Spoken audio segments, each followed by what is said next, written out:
Operation Kagar పేరుతో 2026 మార్చి కల్లా మావోయిజాన్ని తుడిచిపెట్టాలంటూ సంకల్పించిన కేంద్ర బలగాలు మరో భారీ ఆపరేషన్ను ప్రారంభించాయి. తెలంగాణ, ఛత్తీస్గఢ్, మహారాష్ట్ర సరిహద్దుల్లో 280 చదరపు కిలోమీటర్ల మేర విస్తరించిన కర్రెగుట్టల వైపు బలగాలు వేగంగా కదులుతున్నాయి.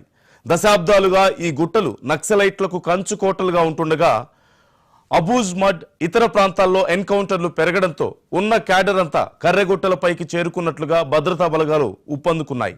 దీంతో సోమవారం ఉదయం నుంచే సిఆర్పిఎఫ్, కోబ్రాతో పాటుగా బస్తర్ రీజన్లోని 7 జిల్లాల డిఆర్ఓ, డిఆర్జీ, ఎస్టీఎఫ్కి చెందినటువంటి సుమారుగా 4000 బలగాలు కర్రెగుట్టలను చుట్టుముట్టడం ప్రారంభించాయి. అటు మహారాష్ట్రలోని ఇంద్రావతి నది సమీపంలో C-60 బలగాలు మోహరించినట్లుగా సమాచారం.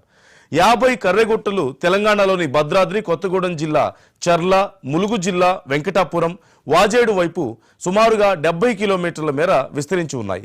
దీంతో కేంద్ర బలగాలు తెలంగాణ మీదుగా కర్రెగుట్టలకు చేరుకున్నట్లుగా తెలిసింది. అటు ఛత్తీస్గఢ్లోని హిడ్మా స్వస్థలమైనటువంటి పూవర్తికి 20 కిలోమీటర్ల దూరంలోని పూజారి కాంకేర్, ఉసూరు, మద్దేడు నుంచి ఈ గుట్టలు మొదలవుతాయి.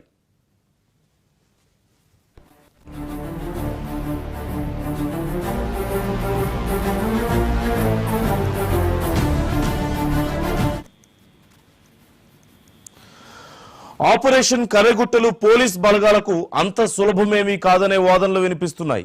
280 చదరపు కిలోమీటర్ల విస్తీర్ణంలో ఉన్న ఈ గుట్టల్లో చాలా వరకు నిటారుగా 30 నుంచి 50 మీటర్ల ఎత్తులో ఉన్నట్లుగా స్థానికులు చెబుతున్నారు. మందుపాతర్ల అనుమానాలతో బలగాలు బాంబ్ స్క్వాడ్ సాయంతో ముందుకు సాగుతుండగా ఇవాళ కడపటి వార్తలు అందేసరికే రోప్ సాయంతో గుట్టలను అధిరోహించడం ప్రారంభించినట్లుగా తెలిసింది. వాస్తవానికి గుట్టలపైన ఉన్న వారిదే పై చేయిగా ఉంటుంది. పైనుంచి పేల్చే తూటాలు కింది వైపు వేగంగా దూసుకొస్తాయి. అదే కింద పేల్చే తూటాలు పైకి వెళ్లే కొద్దీ వాటి వేగం తగ్గుతుందంటూ నిపుణులు చెబుతుంటారు. అయితే హెలికాప్టర్లు, డ్రోన్లు అందుబాటులో ఉండడం బలగాలకు కలిసొచ్చే అవకాశాలు ఉన్నట్లుగా వివరిస్తున్నారు. కర్రెగుట్టలపై నక్సల్స్ బంకర్లలో కాపు కాస్తున్నారని, ప్రతిదాడికి సిద్ధంగా ఉన్నారనే అనుమానాలు వ్యక్తమవుతున్నాయి. ఇప్పటికే వారి వద్ద బీజీఎల్ లాంచర్లు, రాకెట్ లాంచర్లు ఉన్నట్లుగా పలు ఘటనలు రుజువు చేశాయి. ఈ నేపథ్యంలో హెలికాప్టర్లు, డ్రోన్లను వారు టార్గెట్ చేసుకునే ప్రమాదం ఉందనే వాదనలు కూడా ఉన్నాయి. ఈ అంశానికి సంబంధించి పూర్తి సమాచారం మా తెలంగాణ బ్యూరో చీఫ్ సుధాకర్ అడిగి తెలుసుకుందాం. సుధాకర్, ఈ కర్రెగుట్టల ముట్టడి ఎలా జరుగుతోంది? ఏ భద్రతా బలగాలు ఇందులో ఉన్నాయి? ఎంతమంది పాల్గొంటున్నారు? మావోయిస్టులు ఖచ్చితంగా ఆ ప్రాంతంలో ఉన్నారన్నటువంటి సమాచారం ఉందా? డీటెయిల్స్ ఏంటి అసలు ఈ ఆపరేషన్కి సంబంధించి? నందు, మీరు ఇంతకుముందు చెప్పినట్లు కర్రెగుట్టలు అనేది సుమారు 280 చదరపు కిలోమీటర్ల విస్తీర్ణంలో ఉంటుంది. అదేవిధంగా 30 నుంచి 50 మీటర్ల ఎత్తులో ఉంటుంది. అంటే ఇంత పెద్ద కర్రెగుట్టలను పూర్తిగా తమ ఆధీనంలోకి తీసుకోవాలని పోలీస్ బలగాలు భావిస్తున్నాయి. అందుకు అనుగుణంగా మంగళవారం తెల్లవారుజామున అంటే సుమారు 3 నుంచి 4 గంటల ప్రాంతం నుంచి ఈ ఆపరేషన్ను ప్రారంభించారు. ఇప్పటి వరకు కూడా ఈ ఆపరేషన్ అనేది కొనసాగుతుంది. తెలంగాణ, ఛత్తీస్గఢ్ 2 రాష్ట్రాలకు సంబంధించిన పోలీసులతో పాటు కేంద్ర బలగాలు పూర్తిగా సుమారు 4000 మంది పూర్తిగా కేంద్ర బలగాలు, అన్ని పోలీస్ బలగాలు కలిపి కర్రెగుట్టను స్వాధీనం చేసుకునే పనిలో పడుతున్నారు. ఇంతటి విస్తీర్ణంలో ఉన్న కర్రెగుట్టను స్వాధీనం చేసుకోవాలంటే అంత సులభమైన పని కాదనేది స్థానికుల అభిప్రాయం. అందుకు అనుగుణంగా అన్ని రకాలైన అంగు ఆర్భాటాలు సమకూర్చుకొని పోలీసులు కర్రెగుట్టను స్వాధీనం చేసుకోవాలనుకుంటున్నారు. అసలు ఎందుకు పోలీసులు కర్రెగుట్టను స్వాధీనం చేసుకోవాలని భావిస్తున్నారంటే, ఆపరేషన్ కగార్లో భాగంగా 2026 మే చివరికల్లా భారతదేశంలో నక్సలిజం అనేది ఉండకూడదు, నక్సలిజాన్ని పూర్తి స్థాయిలో తుడిచిపెట్టాలనేది కేంద్ర హోంశాఖ మంత్రి అమిత్ షా పెట్టిన షరతు. అందులో భాగంగానే ఛత్తీస్గఢ్ ప్రాంతంలో వరుస ఎన్కౌంటర్లు జరిగినాయి. వరుస ఎన్కౌంటర్లో వందలాది మావోయిస్టులు మృతి చెందారు. అదేవిధంగా వేలాది మావోయిస్టులు లొంగిపోయారు. ఛత్తీస్గఢ్ను పూర్తిగా తమ స్వాధీనంలోకి తెచ్చుకున్నాయి పోలీసు బలగాలు. అదేవిధంగా మావోయిస్టుల స్థావరాలన్నింటినీ కూడా ఎక్కడికక్కడ విచ్ఛిన్నం చేశాయి. కాబట్టి మావోయిస్టులు అందరూ ఇప్పుడు కర్రెగుట్టకు వచ్చి తలదాచుకున్నారు. కర్రెగుట్టలో తన స్థావరాన్ని ఏర్పరచుకునేదనేది పోలీసుల భావన. నిఘా వర్గాల నుంచి వారికి అందిన సమాచారం కూడా ఇదే. కాబట్టి కర్రెగుట్టను పూర్తిగా తమ స్వాధీనంలోకి తీసుకొని కర్రెగుట్టలో సుమారు 3000 మంది మావోయిస్టులు ఉన్నారని పోలీసులు భావిస్తున్నారు. మోస్ట్ వాంటెడ్గా ఉన్న హిడ్మాతో పాటు మిగతా మావోయిస్టులందరినీ తుదముట్టించాలనేది పోలీసుల వ్యూహం. అందులో భాగంగానే కర్రెగుట్టను స్వాధీనం చేసుకోవాలనుకుంటున్నారు. కర్రెగుట్టను స్వాధీనం చేసుకోవడం కోసం హెలికాప్టర్లను ఉపయోగిస్తున్నారు, డ్రోన్లను ఉపయోగిస్తున్నారు. అదేవిధంగా రోప్వే ద్వారా కర్రెగుట్టకు చేరుకునే ప్రయత్నం చేస్తున్నారు. ఇదే సందర్భంలో పోలీసులను నిలువరించేందుకు పోలీసుల పైన ప్రతిదాడులు చేసేందుకు కూడా మావోయిస్టులు సిద్ధమవుతున్నారు. వారి వద్ద కూడా అత్యాధునికమైన ఆయుధాలు ఉన్నాయి, రాకెట్ లాంచర్లు ఉన్నాయి, అదేవిధంగా బీజీఎల్ లాంచర్లు ఉన్నాయి. వీటితోటి అవసరం అనుకుంటే డ్రోన్లని, హెలికాప్టర్లను కూడా దాడులు చేయాలని మావోయిస్టులు భావిస్తున్నట్టుగా తెలుస్తుంది. అందులో భాగంగానే ఆపరేషన్ కర్రెగుట్ట అనేది నిన్న మంగళవారం ఉదయం 3 నుంచి 4 గంటల ప్రాంతంలో ప్రారంభమైన ఆపరేషన్ కర్రెగుట్ట ఇంకా కొనసాగుతుంది. దీనికి సంబంధించి అటువైపు ఎవరిని పోలీసులు వెళ్ళనీయట్లేదు. మీడియాకు కనీసం చాలా కిలోమీటర్ల దూరంలో ఆపుతున్నారు. కొన్ని విజువల్ తీసుకుందామన్నా కూడా అటువైపు రానివని పరిస్థితి ఉంది. ఆ ప్రాంతంలో నివాసం ఉంటున్న వేలాది మంది ఆదివాసీ గిరిజనులు ఎవరైతే ఉన్నారో వారందరూ బిక్కుబిక్కుమంటూ గడుపుతున్నారు. ఒకవైపు మావోయిస్టులు, మరొక వైపు పోలీసులు. ఎప్పుడు ఏం జరుగుతుందో, ఎప్పుడు తుపాకుల తూటాల మూత వినబడాల్సి వస్తుందో, ఈ తుపాకుల తూటలో ఎవరు బలవుతారో, పోలీసుల వైపు నుంచి ప్రాణ నష్టం జరుగుతుందా, మావోయిస్టుల నుంచి ప్రాణ నష్టం జరుగుతుందా? ఎందుకంటే వేల సంఖ్యలో మావోయిస్టులు ఉన్నారు, వేల సంఖ్యలో పోలీసులు మోహరించున్నారు. కర్రెగుట్టపైకి చేరుకోవడానికి పోలీసులు ప్రయత్నిస్తున్నారు. కర్రెగుట్ట పైనుంచి మావోయిస్టులు కాల్పులు జరిపితే ఎక్కువ ప్రాణ నష్టం పోలీసుల వైపు జరుగుతుందనేది పోలీసుల అంచనా ఉంది. ఎందుకంటే కింది నుంచి కాల్పులు జరిపితే పైకి వెళ్లే వరకు కొంత వేగం తగ్గే అవకాశం ఉంటుంది. అదే పైనున్న వారు కిందికి కాల్పు జరపడం అనేది ఈజీగా ఉంటుంది. కాబట్టి మావోయిస్టులకు కొంత ఇది సరైన వ్యూహంగా, సరైన విధంగా భావిస్తున్నారు. మొత్తంగా మనం చూసినట్లయితే ఆపరేషన్ కగార్లో భాగంగా ఇది కర్రెగుట్ట అనేది చివరి ఎన్కౌంటర్గా మారబోతుందా, అసలు కర్రెగుట్ట అనేది ఒకవైపు ఆపరేషన్ కగార్ క్లైమాక్స్కు చేరుస్తుందా అనే ఒక చర్చ అయితే ప్రారంభమైంది. ఇప్పటికే మావోయిస్టుల వైపు నుంచి ఛత్తీస్గఢ్ ప్రభుత్వానికి మావోయిస్టు ఒక లేఖ కూడా రాశారు. చర్చలకు మేము సిద్ధం, శాంతి చర్చలకు సిద్ధం అంటూ లేఖ రాశారు. అయినా కూడా ప్రభుత్వం ఎక్కడ తగ్గట్లేదు. మావోయిజాన్ని పూర్తిగా తుదముట్టించాలనే లక్ష్యంతో ముందుకు పోతుంది. ఇప్పటికే సామాజికవేత్తలు కానీ, అదేవిధంగా లొంగిపోయిన మావోయిస్టులు ఇప్పటికే డిమాండ్ చేస్తున్నారు.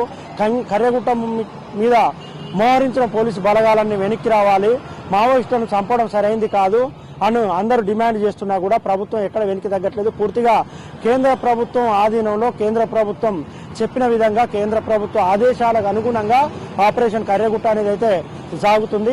ముఖ్యంగా తెలంగాణ వైపు నుంచి చూసినట్లయితే వాజేడు, వెంకటాపురం, ఛత్తీస్గఢ్ నుంచి చెర్ల, ఈ ప్రాంతం నుంచి మా పోలీస్ బలగాలు కర్రెగుట్టపైకి చేరుకుంటున్నాయి. ఎప్పుడు భారీ ఎన్కౌంటర్ జరిగిందనే వార్త వినాల్సి వస్తుందో తెలియని పరిస్థితి అయితే ఉంది.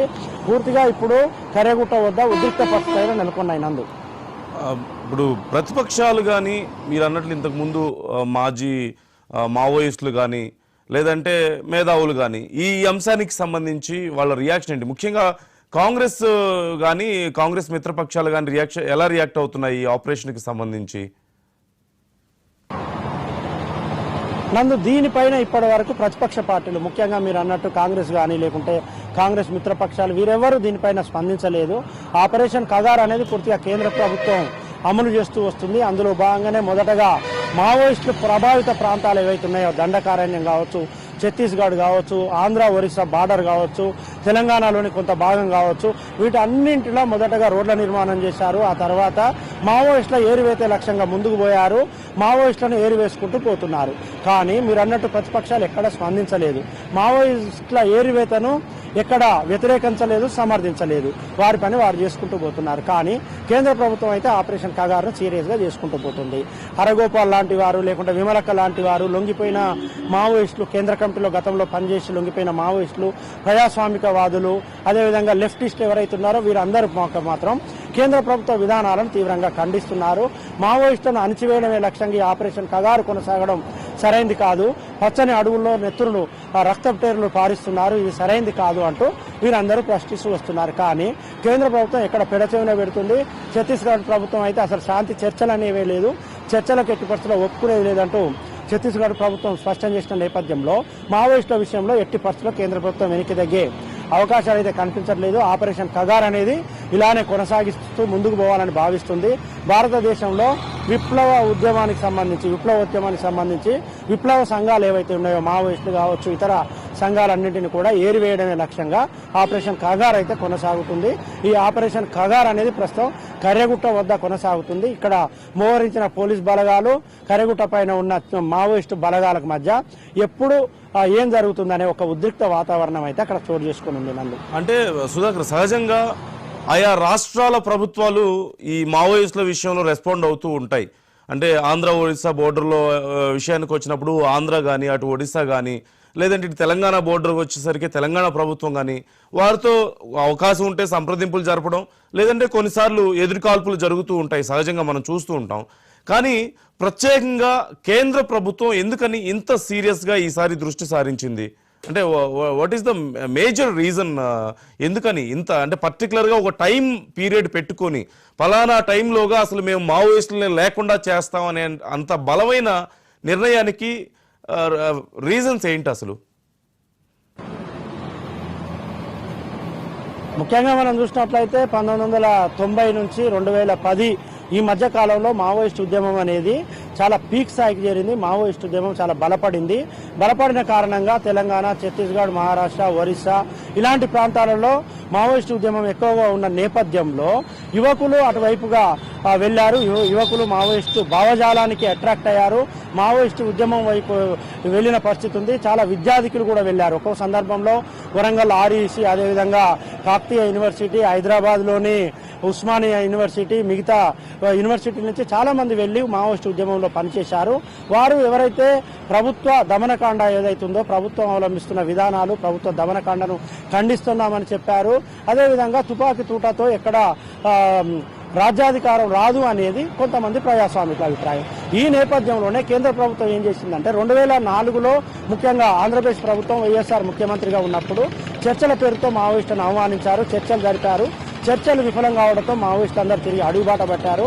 చర్చల సమయంలో మావోయిస్టులు ఎవరైతే బయటకు వచ్చారో వారందరినీ గుర్తుపట్టారు. వారి విజువలైజేషన్ ఒకటి జరిగింది కాబట్టి ఆ తర్వాత మావోయిస్టులను ఏరువేత లక్ష్యంగా ముందుకు పోయారు. మావోయిస్టుల ఏరువేత కొనసాగింది. క్రమేపీ మావోయిస్టు ఉద్యమం అనేది బలహీనపడింది. ఒకవైపు వరుస ఎన్కౌంటర్లు, మరొక వైపు లొంగుబాట్లు. అదేవిధంగా కరోనా సమయంలో చాలా మంది మావోయిస్టులు మృత్యువాత పడ్డారు. వారికి అత్యాధునికమైన ట్రీట్మెంట్ దొరకలేదు, వైద్య సదుపాయం అందుబాటులో లేదు. కాబట్టి కరోనా సమయంలో, కరోనా తర్వాత చాలా మంది మావోయిస్టులు మృత్యువాత పడ్డారు. అందులో అగ్రనేతలు కూడా ఉంది.